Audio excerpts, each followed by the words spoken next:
किसान दोनों शामिल हैं। एक गांव में एक मेहनती किसान रहता था। वो रोज खेतों में काम करता मगर उसका दिल हमेशा समंदर को देखने को चाहता। गांव के पास ही एक बड़ा सा साहिल था जहां कभी कभार समुद्री जहाज आकर रुकते।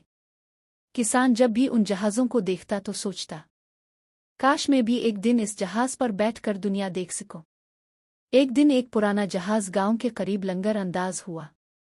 जहाज का कप्तान पानी और अनाज खरीदने के लिए आया। किसान ने कप्तान को ताज़ा गंदुम और सब्जियां दे। कप्तान उसकी ईमानदारी और मेहनत से बहुत मुतासिर हुआ और कहा, क्या तुम जहाज पर सफ़र करना चाहते हो? किसान हैरान हुआ और बोला, मैंने कभी खेत से बाहर का सफ़र नहीं किया मगर मेरा ख्वाब है कि समंदर को करीब से देखूं। कप्तान ने मुस्कराकर इसे जहाज पर आने की इजाज़त दी। किसान जहाज पर सवार हुआ कि झोंकों और समंदरी लहरों ने इसके दिल को खुशी से भर दिया। इसने देखा कि जहाज भी किसान की तरह मेहनत करता है, कभी तूफान से लड़ता है तो कभी पुरसुकून पानियों पर तैरता है। किसान ने सोचा, मेरी खेत की ज़मीन और ये जहाज दोनों ही मेहनत मांगते हैं। ज़मीन बग़ैर किसान के वीरान है और जहाज बग़ैर मल्लाह के बेकार। सफ़र के बाद किसान वापस गांव आ गया, लेकिन अब वो बदल चुका था।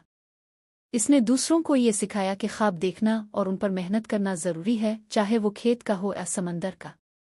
सबक: जहाज और किसान दोनों हमें ये सिखाते हैं कि ज़िंदगी में आगे बढ़ने के लिए मेहनत और हिम्मत सबसे बड़ी ताकत है। क्या आप चाहते हैं मैं इस कहानी को मिज़ाहिया अंदाज में छोटी कहानी बना दूं, ज़्यादा लंबी और तफसीली कहानी?